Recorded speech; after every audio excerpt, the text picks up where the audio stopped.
vivo no Linkados na Área com Eduardo Suplicy. Continue participando do programa enviando sua pergunta para o Twitter @Linkadosum ou na página do Facebook da Agência de Jornalismo da SPM. Suplicy está no Partido dos Trabalhadores, o PT, há 35 anos, desde que começou. 36. 36. Mariana Cáfera, com você. Suplicy, se a gente for comparar o início do Partido dos Trabalhadores com ele agora, dá a impressão de que o PT foi se afastando dos movimentos sociais e sindicais. Isso vem ocorrendo de fato e ao que a gente pode atribuir esse afastamento? Olha,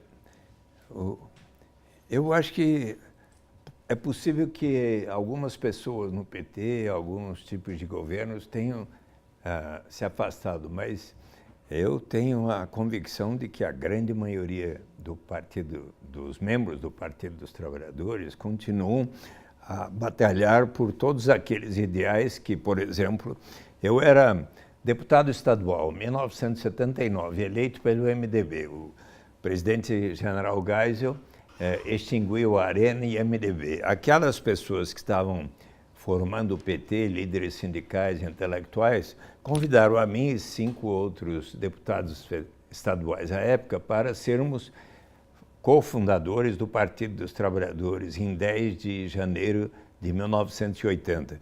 E eu examinei os estatutos, os objetivos de como construir um Brasil justo, civilizado, como dar voz e vez a tantos que não tinham forma de influenciar os governantes, e também com grande atenção para a transparência, para a ética, e queria que essas transformações se dessem por meios democráticos. Naquela época não tínhamos eleição direta para prefeito, para governador, para presidente da República, e eu então abracei aquelas causas e tanto lutei pela direta já, por ética na política e tudo.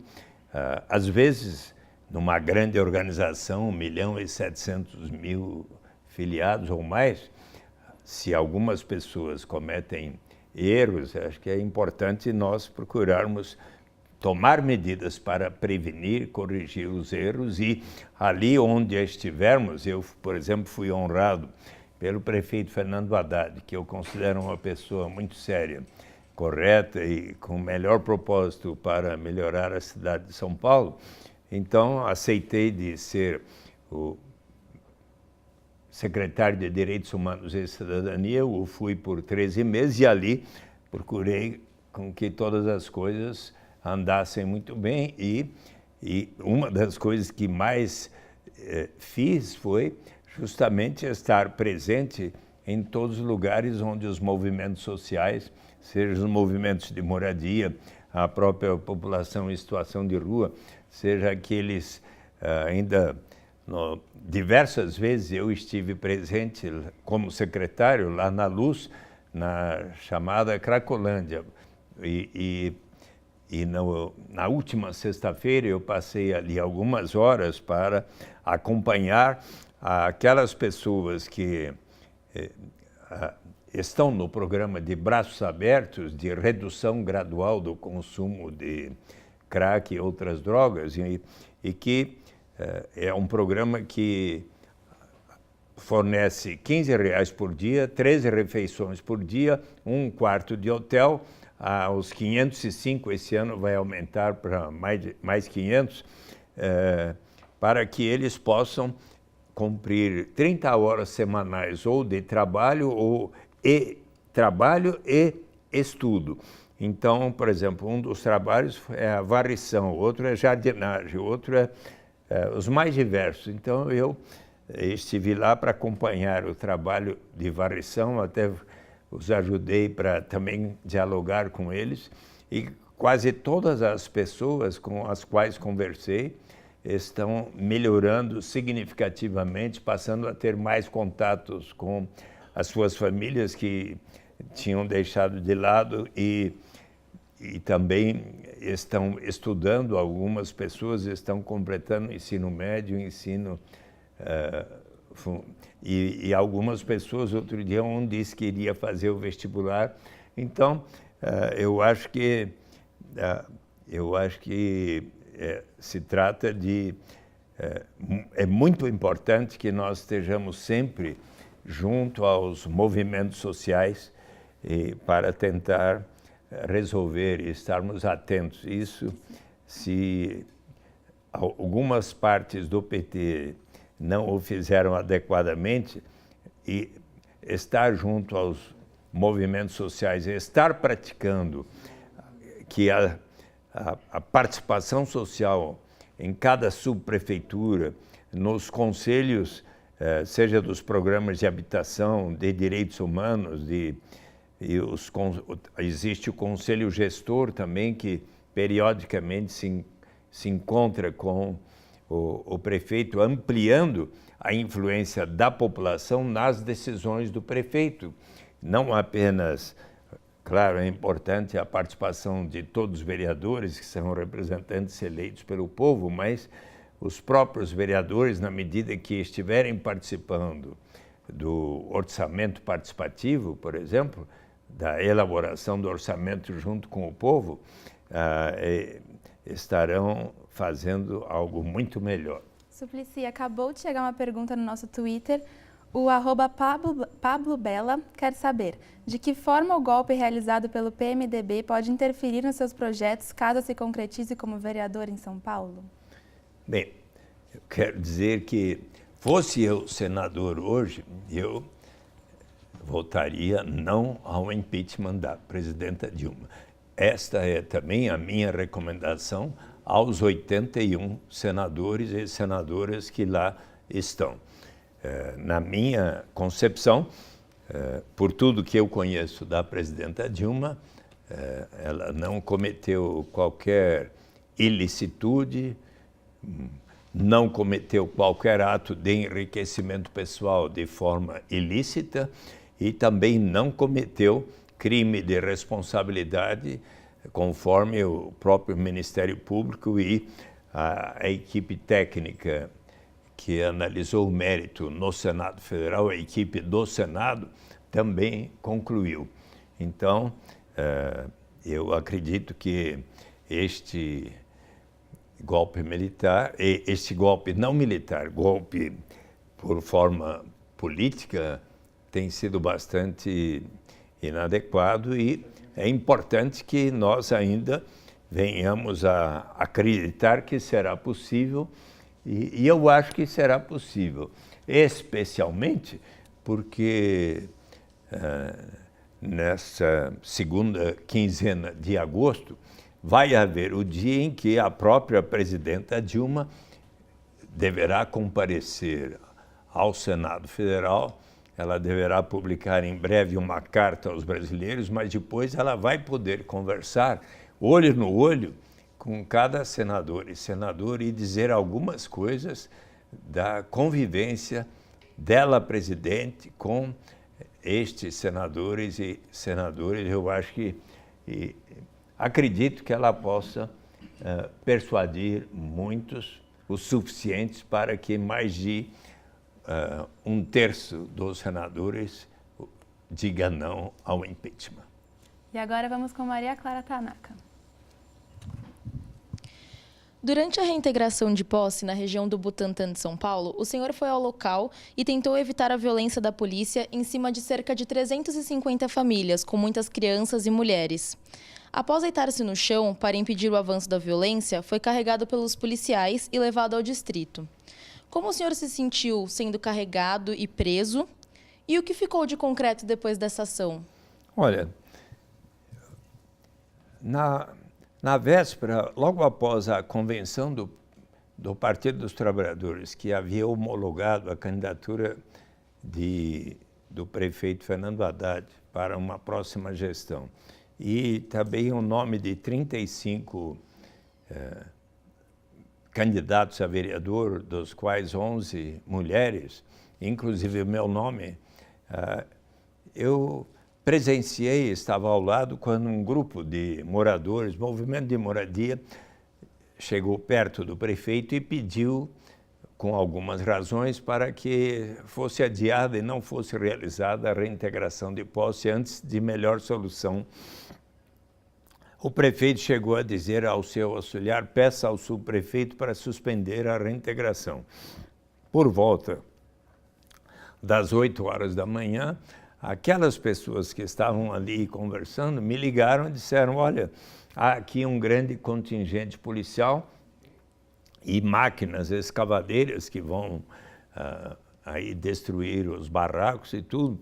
E, por favor, venha aqui. Eu tinha até uma reunião onde estaria o prefeito também, mas resolvi ir para lá e estacionei o meu carro onde estava a barreira policial, não se podia avançar no trânsito, então fui caminhando a pé, subindo o morro, e eis que ouvi, enquanto andava a pé, umas 8 bombas de gás lacrimogêneo que tinham estourado.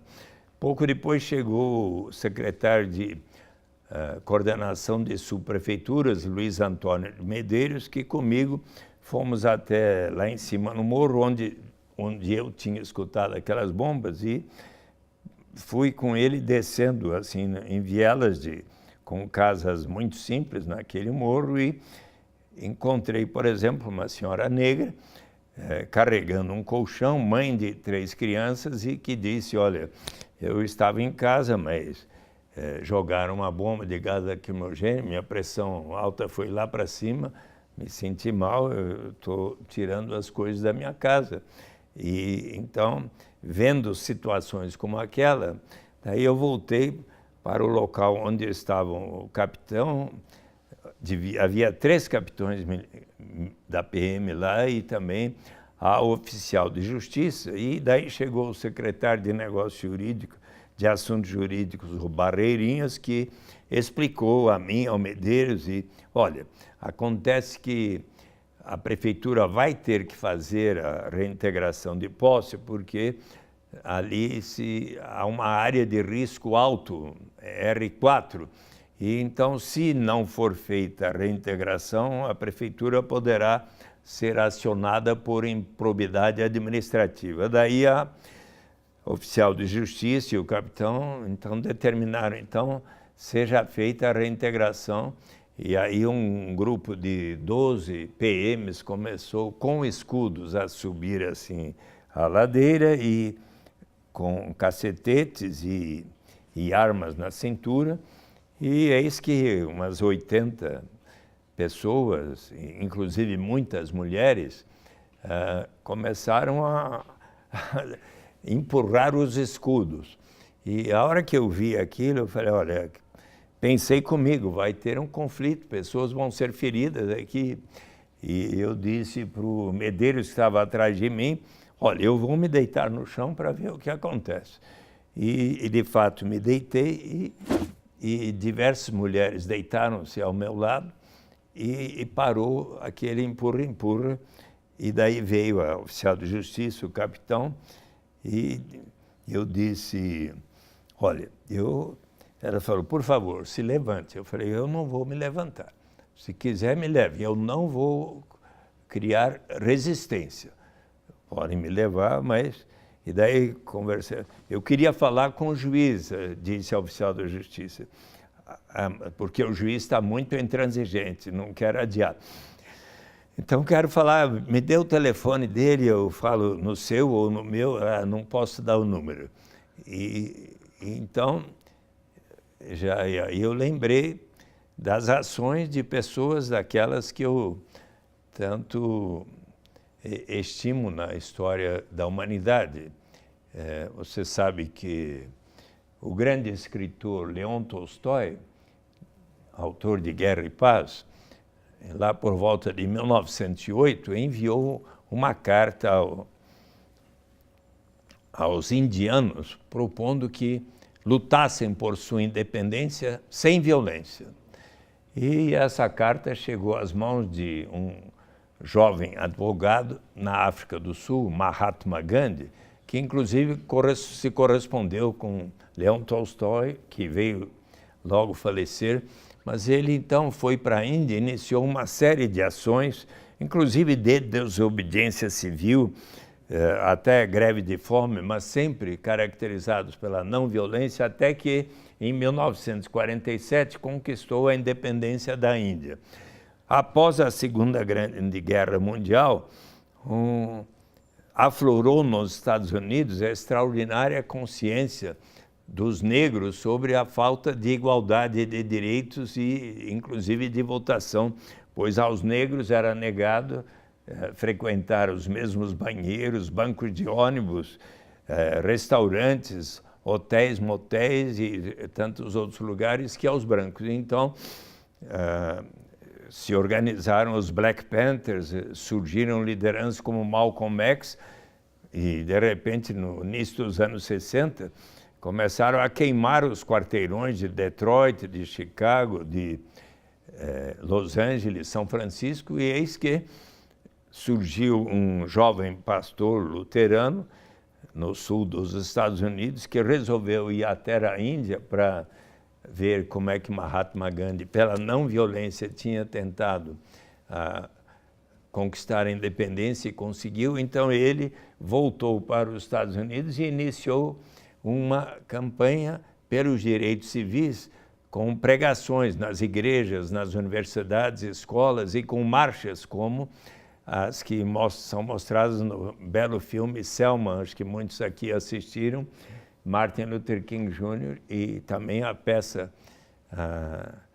No Topo da Montanha, que está passando lá no Tuco, eu recomendo a vocês, na última noite da vida de Martin Luther King Jr., e é isso que ele foi persuadindo a todos naquela luta pela não violência, até que, quando se comemorou 100 anos da abolição da escravidão, em 28 de março de 1963, ele conclamou a todos a favor da sua causa para virem a Washington, D.C., diante do monumento de Abraham Lincoln, que assinou a emancipação, a abolição da escravidão, e eis que mais de 200 mil pessoas ali se reuniram e ele fez um dos mais bonitos discursos da história da humanidade, que, aliás, eu traduzi para o português, está aí no meu livro, I Have a Dream, Eu Tenho um Sonho, onde ele diz que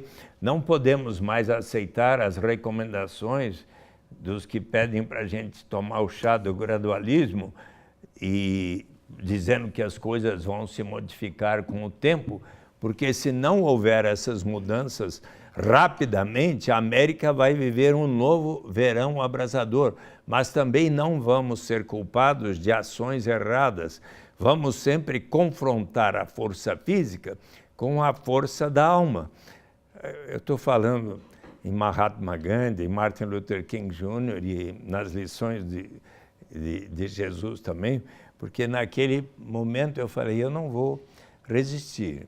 E daí ela falou, então leve o Eduardo. E daí veio o capitão e mais uns 5 PMs e me levaram, estava a uns 200 metros a perua que me levou até, e os 3 PMs que entraram e ficaram de pé e me puseram sentado na viatura, eu vim conversando com eles, ele falou, puxa, o senhor está em boa forma, o senhor também.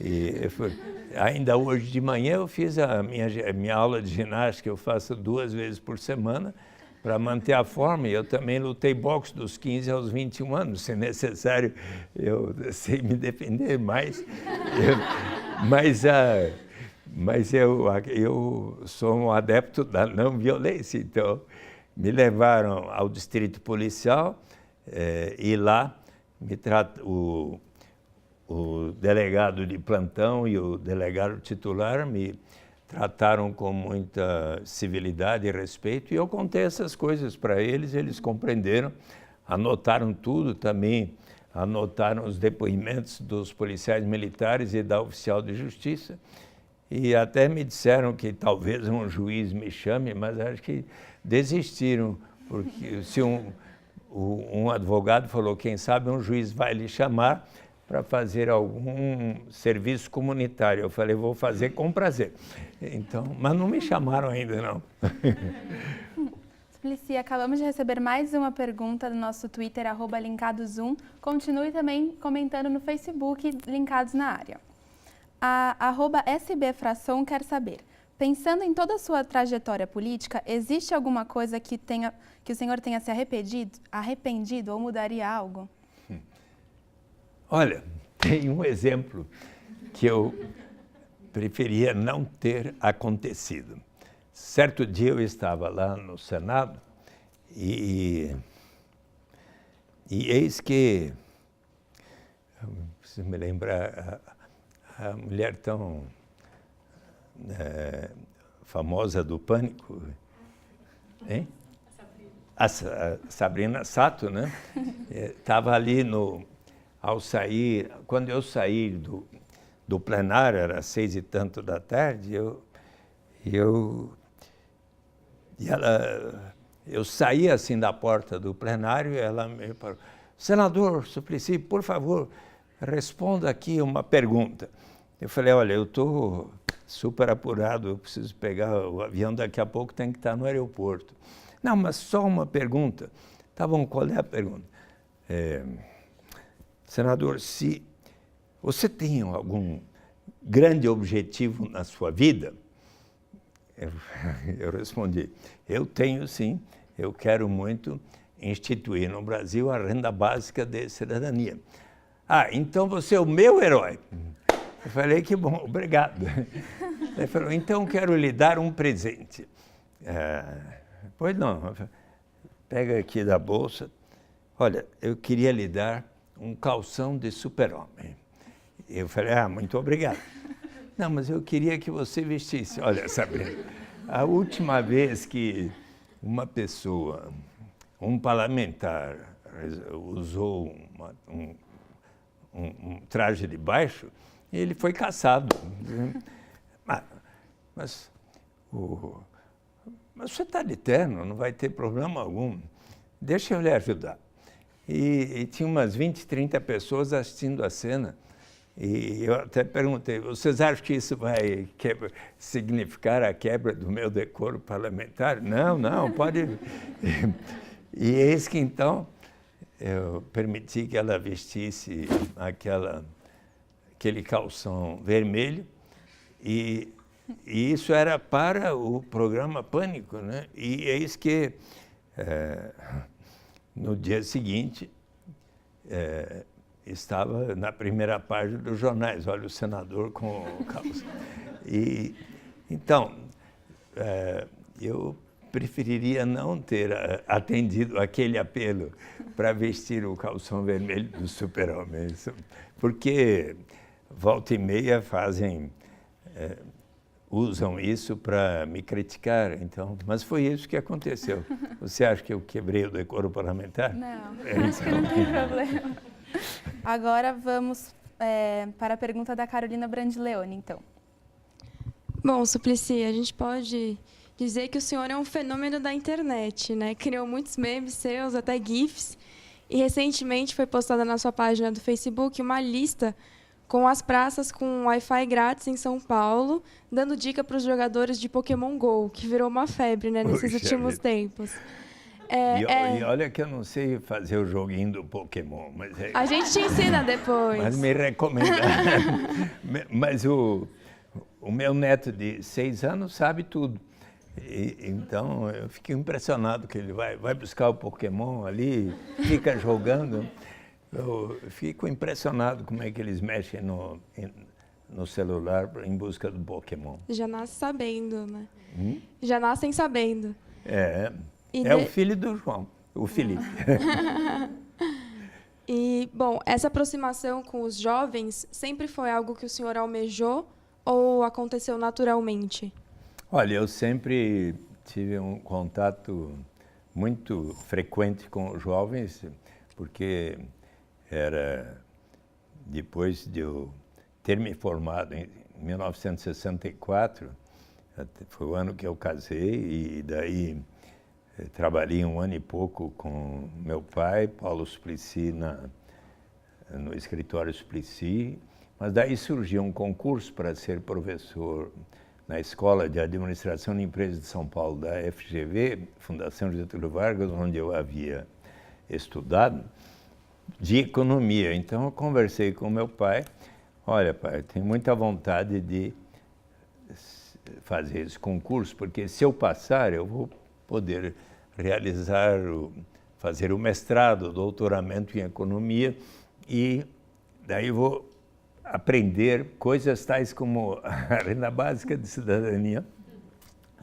E aí, quando meu pai até falou, olha, veja bem se é o que você quer, porque talvez ser professor não vai lhe proporcionar o padrão de vida que você está acostumado. Mas se for o que vai lhe deixar feliz, eu vou procurar lhe ajudar.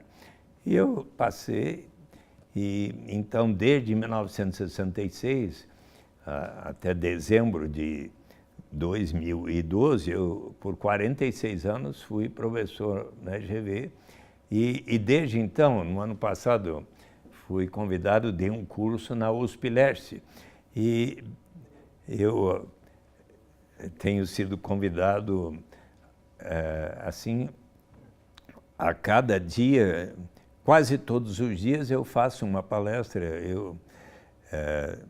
Daqui a pouco eu deveria estar na PUC para participar lá de uma mesa redonda sobre a judicialização na política. Então, tenho quase que uma palestra por dia, em média. E para quem? Para jovens. Então, a minha interação com os jovens, e, claro, também com meus filhos e agora com meus 6 netos, ela continua. E é uma das coisas que eu mais gosto é de interagir com meus queridos filhos e queridos netos e netas, né? Suplicy, agora sim nós vamos falar com a Fernanda, que está nas ruas. Olá, Fernanda. Oi, Luísa. Oi, Suplicy. Boa tarde. Boa tarde. Eu estou aqui com o Felipe e a gente vai falar um pouco sobre desemprego. O Felipe ficou 6 meses procurando um emprego e teve muita dificuldade nisso.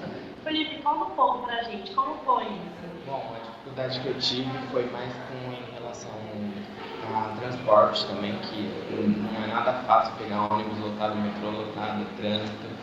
E também em relação às empresas. Várias empresas que eu fiz entrevista, elas não me davam retorno, um positivo ou negativo.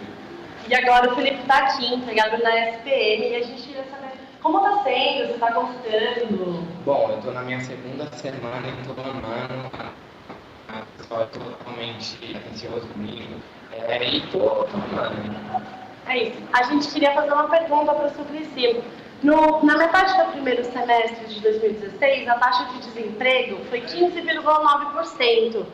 Queremos saber quais medidas o senhor tomaria para melhorar essa situação. Obrigada. Muito obrigado.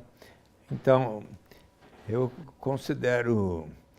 Bom, eu tenho a convicção de que o dia que houver a renda básica de cidadania, primeiro vai se assegurar maiores oportunidades de sobrevivência e também de trabalho, seja também por efeitos na procura agregada por bens e serviços e um efeito de estímulo à economia para não haver recessão tal como hoje estamos observando. E acho muito importante que também se estimulem as formas de economia solidária, inclusive para a questão da moradia. Outro dia eu tive um diálogo com o professor Calderoni, Sabetai Calderoni, que fez um estudo sobre como se pode aproveitar melhor os materiais recicláveis que poderão ser transformados nas usinas de material reciclável e que inclusive tem ainda bastante disponibilidade nas usinas de material reciclável da prefeitura. Então seria possível se até o pessoal em situação de rua formarem cooperativas de material reciclável que poderiam ser utilizadas e inclusive o material reciclável pode ser transformado em materiais de construção e inclusive em móveis, ou seja, seria uma forma de combinar meios de mais oportunidades serem criadas de trabalho e de sobrevivência para rapazes como ele. Suplicy, nossa interatividade está bombando e tem muita gente que quer saber sobre a sua candidatura como vereador. Eu sei que o senhor já falou um pouco sobre isso, mas quais são as suas principais bandeiras para a cidade de São Paulo? Bem, minha disposição maior, se nós lermos os objetivos fundamentais de nossa nação, no artigo 3º da Constituição, como de erradicar a pobreza, diminuir as desigualdades e prover efetivas oportunidades para todos, e daí pegarmos o artigo 5º da Constituição, com 77 incisos, que fala de todos os direitos dos brasileiros e mais, a Declaração Universal dos Direitos da Pessoa Humana, que tem 30 direitos fundamentais que o Brasil assinou na ONU. Então, eu estarei dedicando a defesa de todos esses direitos, mas considero importantíssimo lutar para que haja melhores oportunidades de educação para todos os meninos, meninas, para todos os jovens e, inclusive, para adultos e os adultos que não tiveram boas oportunidades quando eram crianças. Eu, por exemplo, na Secretaria de Direitos Humanos e Cidadania, em 3 CELs de São Paulo e 2 unidades da Universidade Federal de São Paulo, foram criadas a Universidade Aberta, turmas da Universidade Aberta para idosos, pessoas com mais de 60 anos que passaram a ter oportunidades de estudar outra vez, e eu, inclusive, estive dando aulas, em algumas aulas inaugural, noutras aulas de conclusão do curso. Acho também dedicar-me ao aperfeiçoamento de todo o sistema de saúde, seja das unidades básicas de saúde, dos hospitais, e fazendo com que se possa realizar maior esforço nesta área. Sou bastante preocupado com o tema do verde, do meio ambiente, da sustentabilidade, também na educação. Acho importantíssimo termos a melhor qualidade, inclusive, se possível, para os jovens, inclusive para as crianças, a educação em tempo integral, digamos, parte do dia para os estudantes estarem estudando a matemática, o português, a história, a geografia, línguas, as ciências sociais, e na outra parte do dia terem atividades como de música, de arte, de dança, de atividades culturais que os estimulem bastante e ter preocupações na vida que sejam muito diferentes do caminho do crime, por exemplo, né? Eu fiquei impressionado ainda hoje com aqueles atletas, nadadores da Olimpíada dos Estados Unidos que foram assaltados de madrugada e ameaçados com revólver na cabeça. Eu tenho a convicção de que a instituição da renda básica de cidadania vai contribuir em muito para diminuir a criminalidade violenta. Você conhece bem e já leu Utopia, de Thomas More? Então, Thomas More foi canonizado santo em 1935 pela Igreja Católica. Foi proclamado como o grande patrono dos políticos e dos governantes em 2000 pelo Papa João Paulo II. Thomas More estudou direito, depois teologia, iria ser sacerdote, mas foi convidado pelo rei Henrique VIII, à época que a Inglaterra era poderosíssima, dominava a Índia, o que são hoje os Estados Unidos, dentre outras partes do mundo. E Thomas More, católico, amigo do rei Henrique VIII, acabou sendo designado para embaixador em Flandres, na Bélgica, onde escreveu o livro Utopia em 1516, há 500 anos. O livro primeiro de Utopia tem um diálogo de um cardeal, um outro amigo do Thomas More, e do viajante português Rafael Itlodeu. Itlodeu é um contador de histórias.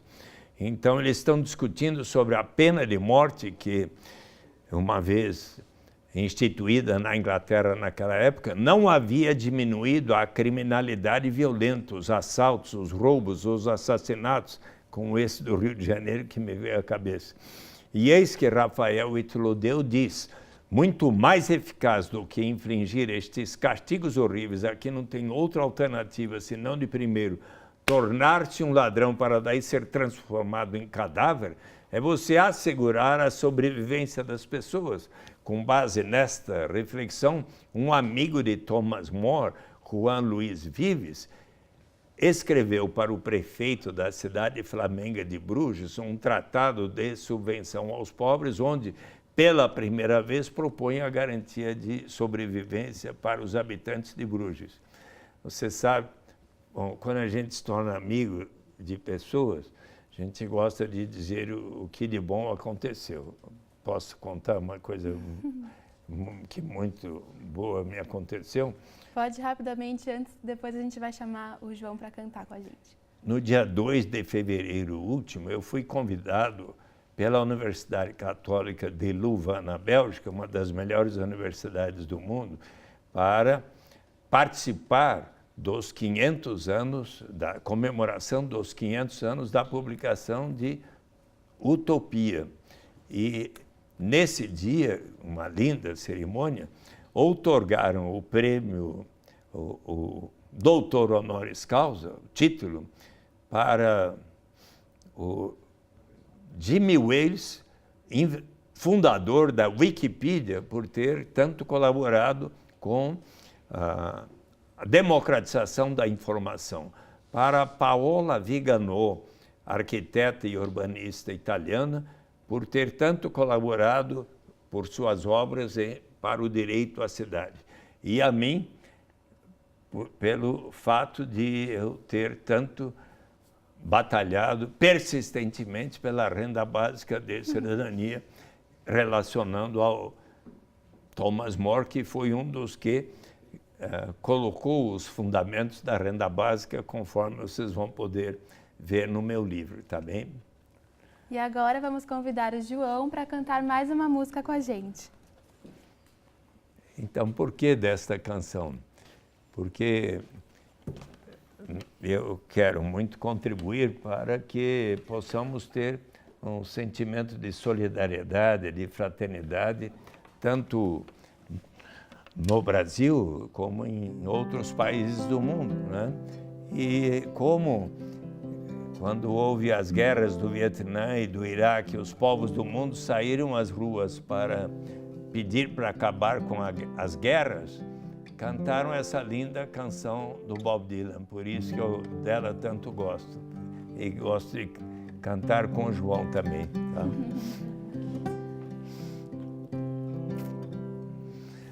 How many roads must a man walk down before you may call him a man? And how many seas must the white dove sail before she sleeps in the sand?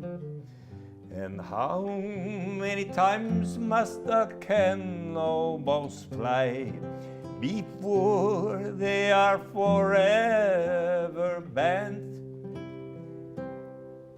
The answer, my friend, is blowing in the wind.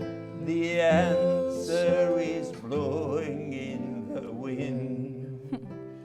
And how many years must a mountain exist before it is washed to the sea.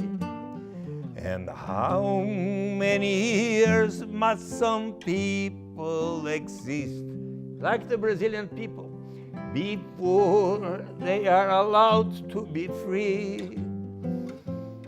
And how many times must a man turn his head and pretend that he just doesn't see? The answer, my friend, is blowing in the wind. The answer is blowing in the wind. And how many times must a man look up before he can see the sky?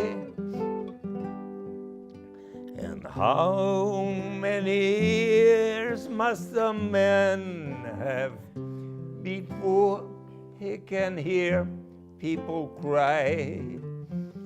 And how many deaths will it take till he knows that too many people have died? The answer, my friend, is blowing in the wind. The answer is blowing in the wind. Todo mundo, outra vez agora. The answer, my friend, is blowing in the wind. The answer is blowing in the wind. Muito obrigado. Beijão, abraço para todos. Obrigado.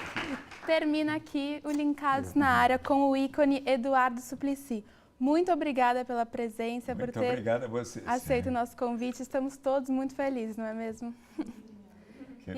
E esta entrevista estará disponível no portal dos alunos de jornalismo da SPM São Paulo ou no canal do Linkados na Área no YouTube.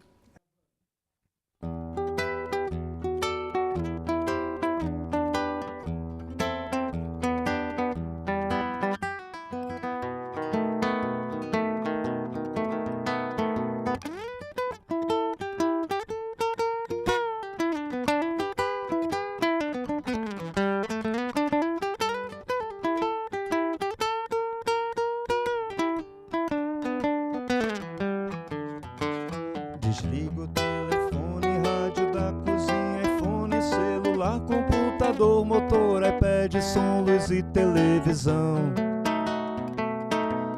E liga a cabeça, sintoniza o presente,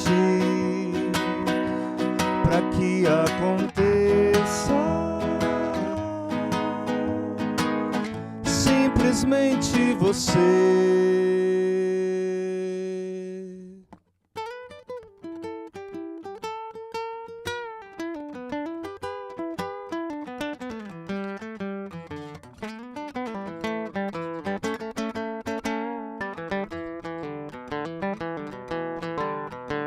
Só um minuto que se pede da sua atenção, um tempo breve da informação, releve tudo para que se revele a sua cabeça. Sintoniza o presente para que aconteça finalmente você.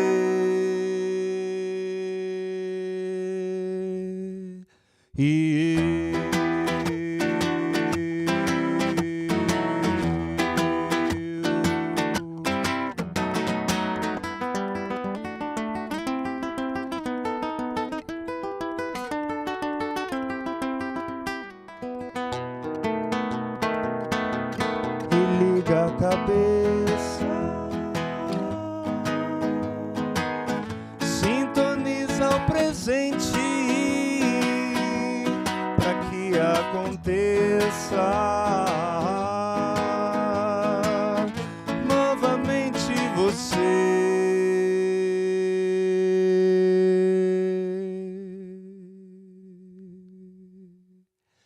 e